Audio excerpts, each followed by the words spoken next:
At samantalang siya'y nakaupo sa bundok ng mga olivo, ay nagsilapit sa kanya ng bukod ang mga alagad na nagsisipagsabi, "Sabihin mo sa amin, kailan mangyayari ang mga bagay na ito, at ano ang magiging tanda ng iyong pagparito at ng katapusan ng sanlibutan." At magkakaroon ng malalakas na lindol, at sa iba't ibang dako ay magkakagutom, at magkakaroon ng mga karamdaman, at magkakaroon ng mga bagay na kakilakilabot, at ng mga dakilang tanda mula sa langit. At magkakaroon ng mga tanda sa araw at buwan at mga bituin, at sa lupa'y magkakaroon ng kasalatan sa mga bansa na matitilihan dahil sa ugong ng dagat at mga daluyong. At magpapakita ako ng mga kababalaghan sa langit sa itaas, at mga tanda sa lupa sa ibaba, dugo at apoy, at singaw ng usok.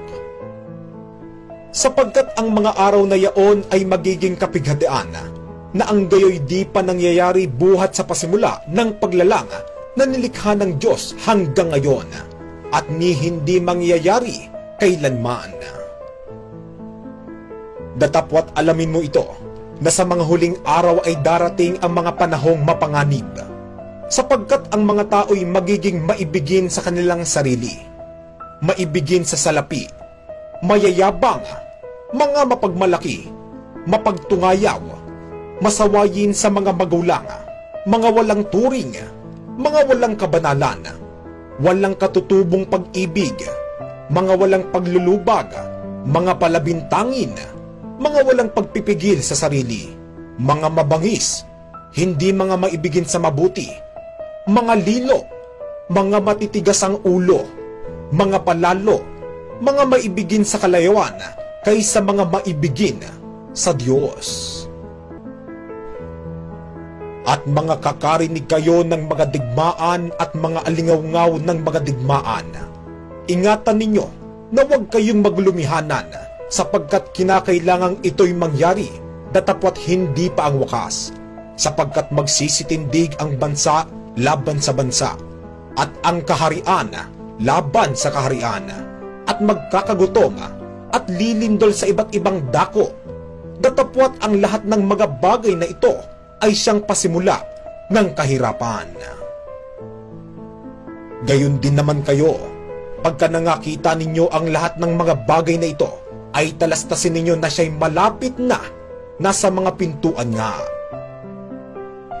Sapagkat ang puot ng Diyos ay nahahayag mula sa langit, laban sa lahat ng kasamaan at kalikuan ng mga tao, na mga sinasawata ang katotohanan ng kalikuan. Ngunit ang wakas ng lahat ng mga bagay ay malapit na, kayo nga'y mangagpakahinahon at mangagpuyat sa pananalangin.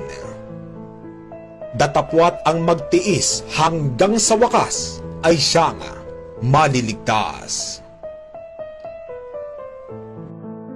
Ang lahat ng iyong narinig ay galing sa banal na kasulatan, at ito ay mga hula na sinasabi ng Biblia na magaganap sa mga huling araw o kapag malapit na ang paghuhukom. Hindi lang kapupulutan ito ng aral, kundi ito ay isang paalala na dapat nating pahalagahan at huwag baliwalain. Paalam.